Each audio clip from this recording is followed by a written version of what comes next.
Hello and welcome to Pete's Garage, where today I have a 2016 Ford F150 with a 5.0 Coyote V8 in it that is overheating and it is physically dripping coolant from underneath. All right, now I'm pretty sure this thing is coming from the water pump, but I'll start it up and I'll let you hear what it sounds like because it doesn't sound pretty. And I'll show you how to replace that water pump, so stick around. My name is Pete, and welcome to my garage.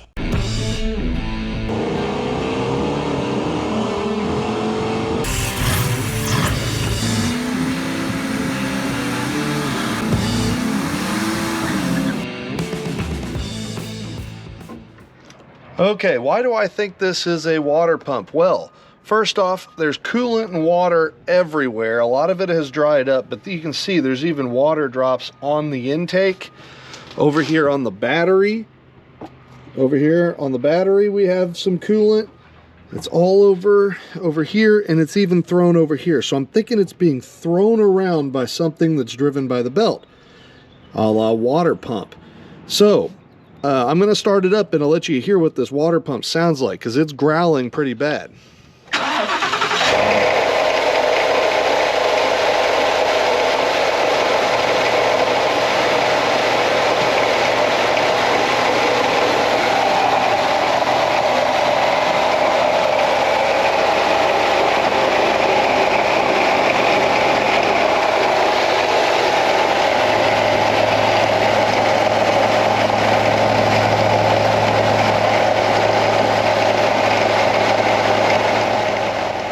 As you can see, this thing has 88,911 miles, so only 89,000 miles, but water pump's done.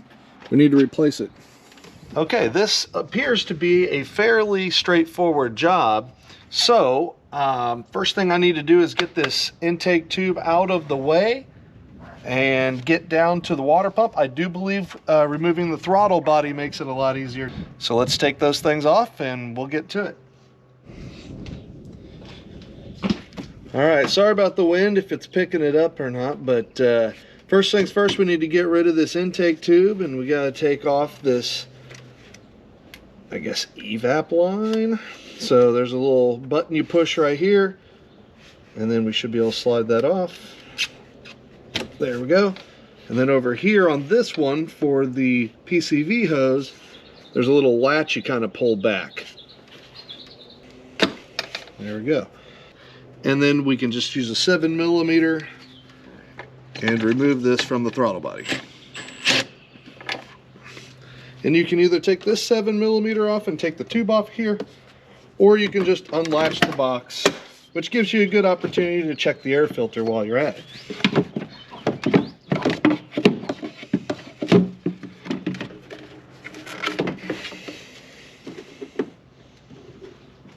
All right, a little bit dirty, probably could use an air filter. Not terrible though. All right, now we are to the throttle body. There is an electrical connector right here. So we have 4 bolts, they're 8mm.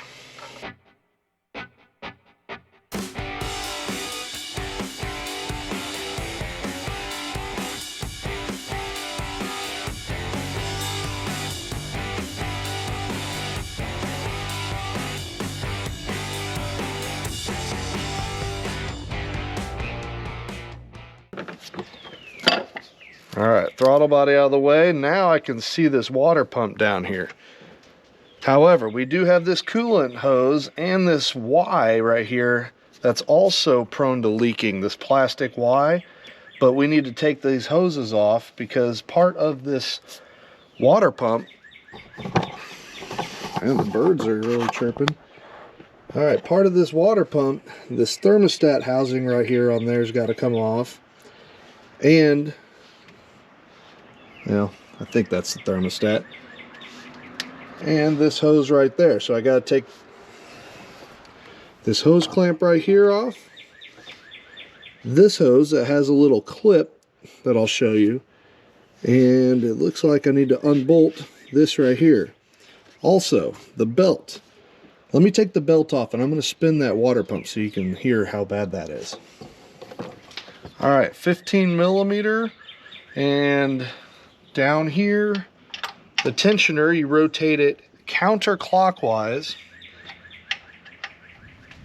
to be able to get the belt off.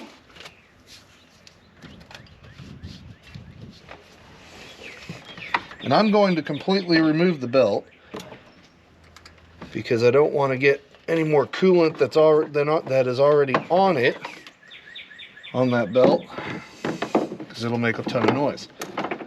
Okay. All right, so listen to this water pump when I spin it. Can you hear that?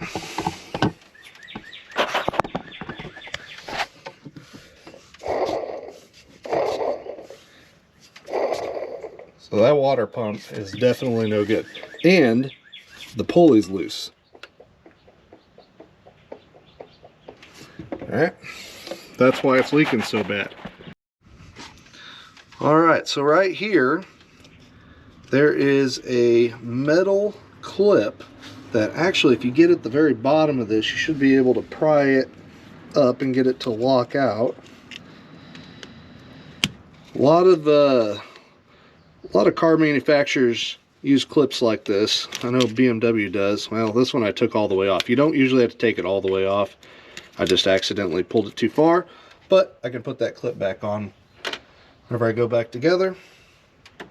And then this hose should be able to just pop out. All right, so as of right now, this thing's mostly full of water, so I'm just gonna let it drain. All right, so right underneath this evap hose, there is a hose clamp right here. So I'm gonna use a pair of hose clamp pliers like this to remove this hose. You can use some channel locks or just regular old pliers, but man, these things make it nice, especially when you can lock the hose clamp out like that. That's supposed to stay locked, but it ain't doing a very good job. Okay, I'm also going to disconnect this lower radiator hose right here from the thermostat housing, just because it will make it a little easier to get out. I don't know if I really have to actually do this, or if just unbolting that will be enough, but as easy as it is already having my hose clamp pliers out, that's what I'm going to do.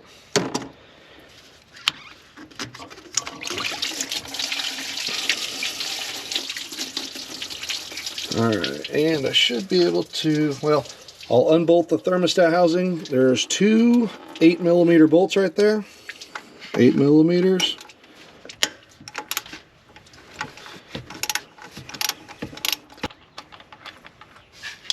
Long-winded bolts.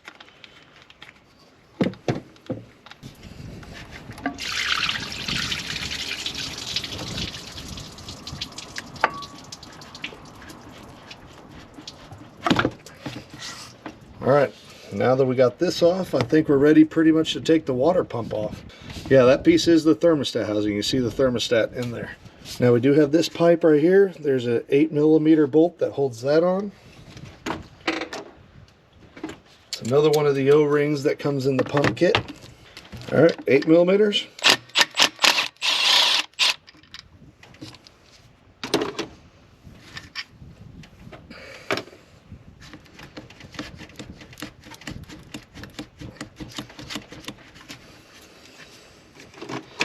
And I guess it'll make it a little easier if I just take this hose off too.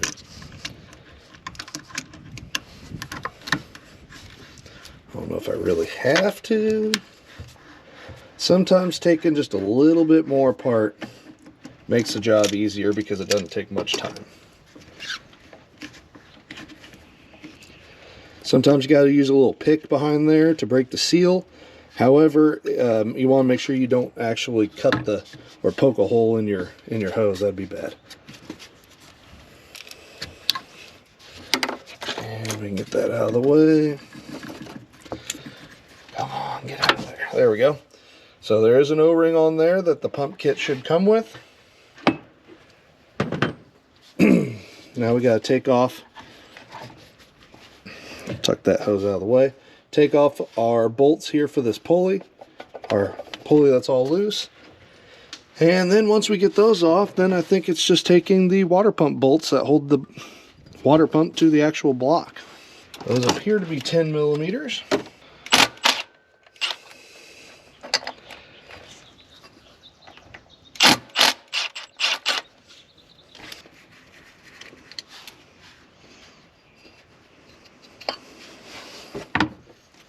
Okay, so here is my new water pump, and as you can see, it looks like we have 4 mounting bolts that are on there. So I'll just have to reach underneath to feel for them. I think they are 10 millimeters. Once we get those off, should be smooth sailing.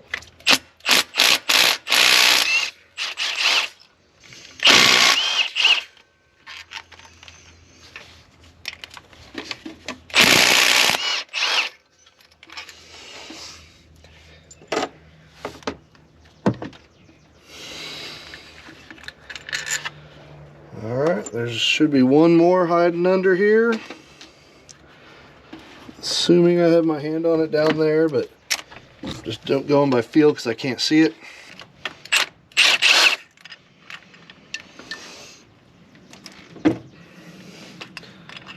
Alright, got all 4 water pump bolts out. Now there's just a giant O-ring that holds this thing into the front of the block.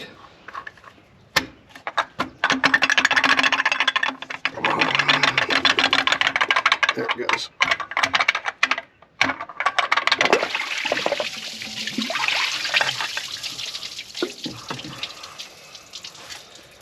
Okay, you can see that O-ring that I'm talking about right there. Holy monkey. Check that out. The impeller's broken off too, because that bearing was so bad.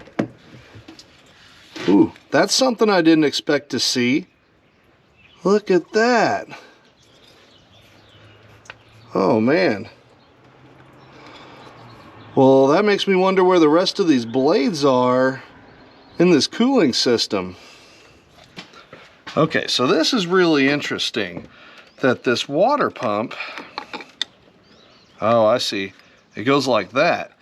These blades are supposed to be whole like this, but you can see a bunch of them are chipped off. Mainly because, I think because this bearing is so bad. Look at this play on this thing. So it's been grinding the plastic impeller on there. Now, oh boy. Let me look in the thermostat housing, see if there's any chunks of this in there.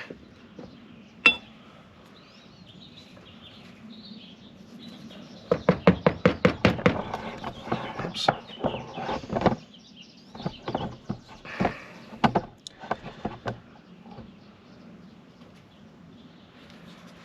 Now I don't see any chunks anywhere.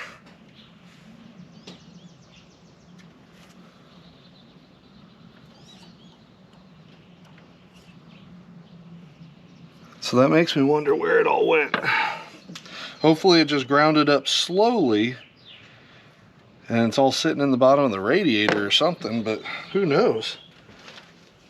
Or did it all come rushing out whenever I pulled the pump off? I bet that's possible. Okay, so I looked underneath the truck and there are a couple of these little chunks. However, there are 1, 2, 3, 4, 5, 6, 7, 8, 9 that are not there and accounted for, and there's only a couple underneath. I think they just ground off because of this radius that they have. I think that's from grinding on the housing there. I guess there's not much I can do about that. I'm just going to put it together and see what happens, but that sure is interesting. Huh. Wow, 89,000 miles. Built Ford tough. All right, here's our new water pump. This one right here, it also has a composite or plastic impeller. Composite sure is a fancy way to say plastic. It comes with the O-ring on it. I'm going to make sure I lube that up pretty good before I put it on. And it comes with a new O-ring for the thermostat part of this, for that thermostat housing, and another O-ring for the heater hose part that goes in the top right there. So I just need to lube that up, get my O-rings put on my other pieces, and install this. And because I rebuild automatic transmissions, I have assembly goo, or transgel, or whatever you want to call it. And this stuff right here is great for lubing up O-rings. Doesn't cause them to swell or anything like that. So I just go around this O-ring. Now you don't want to install this dry and then use the bolts to pull the water pump in, because it could damage that O-ring. Now it is chamfered on the block there, so it'll help this go in. All right, so this should be pretty easy.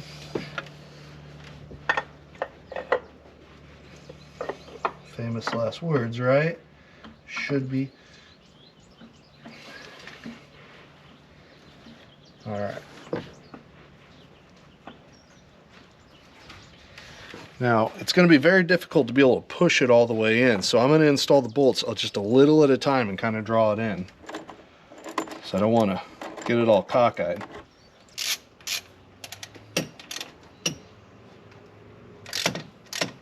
And it doesn't take much to pull that O-ring in to seat it. And I'll need to go look up the torque spec on this. Man, don't my neighbors know that I'm trying to record a video here? Instead, they got to mow their grass. Anyways, so there might be a little bit of a mower in the background. So the torque spec for this is 177 inch-pounds plus 60 degrees on the second stage. So we'll just go to our 177 inch-pounds.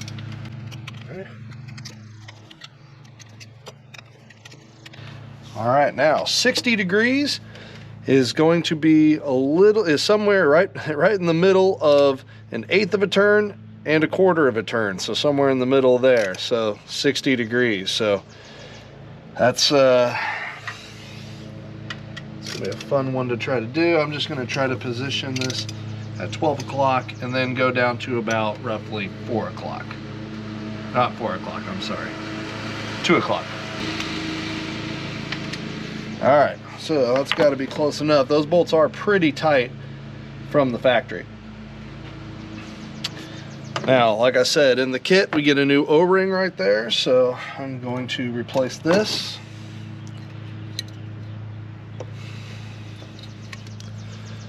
Oh, that's gone.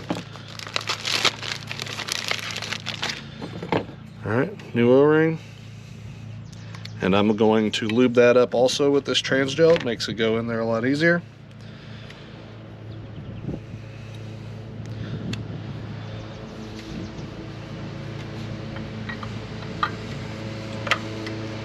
Bada bing, bada boom.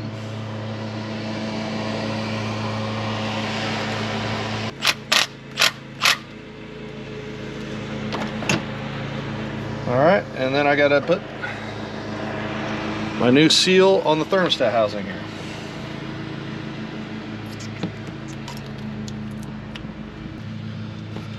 All right, and this one doesn't need to be lubed up because it just presses against the face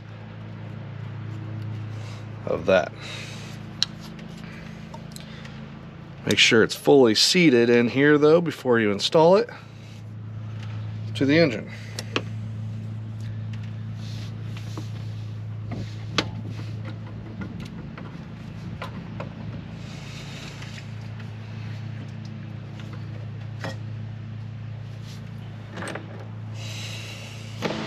Okay, so now thermostat housing's on. I do have to get these hose clamps in position. And if the locking hose clamps are doing their job correctly and locking, you can usually reset them pretty easily by just using a screwdriver. Boom, popping them in place. Now I like to position them back in the original position where they kind of have a little bit of a learned memory so they don't leak. We'll get that hose in place. Now that one doesn't lock. That one was supposed to lock but didn't stay locked.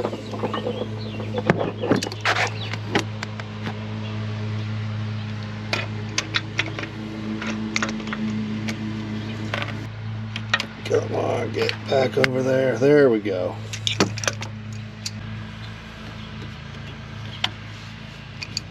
Okay, Now, as far as this hose goes, I'm not going to connect it quite yet because I need to put my pulley on, but I do want to get this clamp put on in this kind of released position. Actually, I can have it all the way on. Because this is tapered, it'll just slide on, so you don't have to actually put it in the release position, I don't think. However, got my pulley.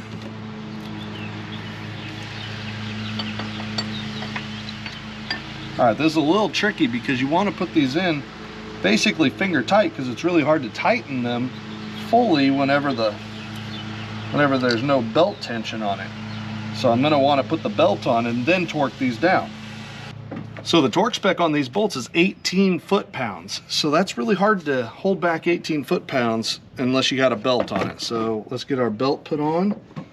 Okay, I'm going to hose down the belts and stuff.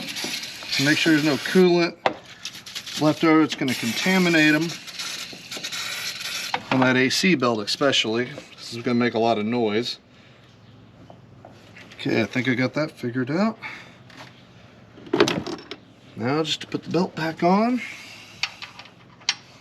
Back to counterclockwise rotation, so it feels like you're loosening up this tensioner bolt, but really must be reverse thread or something. Make sure that the belt is in all of the grooves.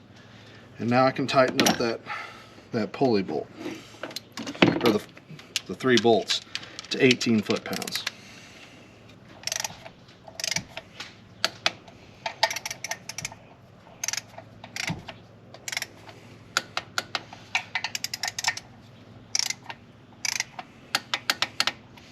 Okay, double check them. Good. All right, now I can put this hose back on. This should just clamp on. Boom, like that. The quick connect, oh, well, let me get the throttle body back on before I put all this stuff back on. We're here searching for it, wondering where I put it. I forgot I still had it connected there.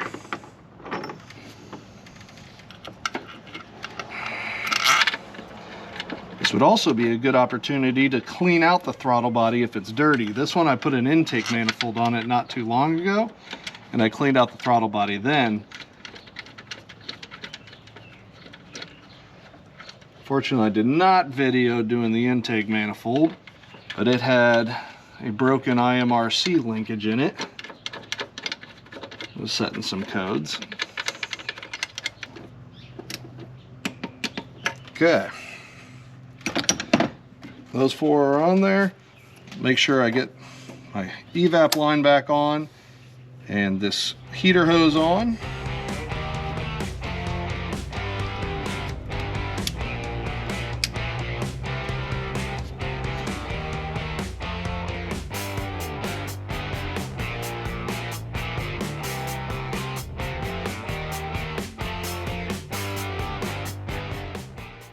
At this point, all I need to do is put some coolant in here, start it up, and let it rip.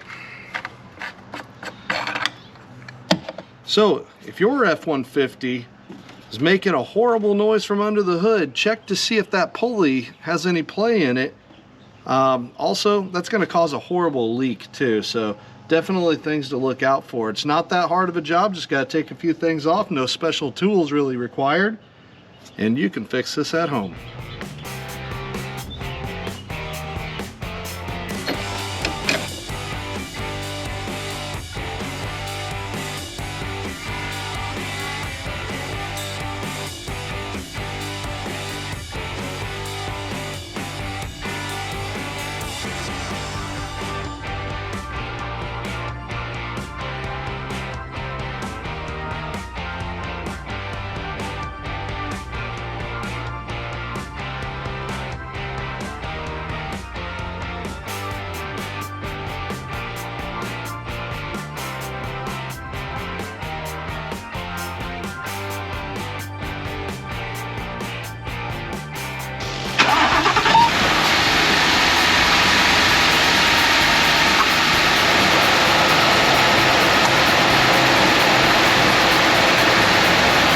sounds a lot better.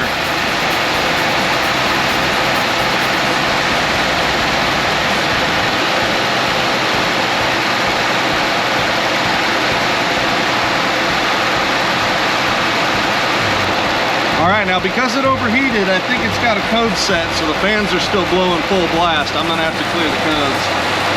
But other than that, she's ready to roll. Now, this is something you can definitely do yourself. Thanks for watching. Make sure you like, subscribe, share it, ring that bell, do all that stuff. This is Pete from Pete's Garage. We'll see you later. GoPro, stop recording.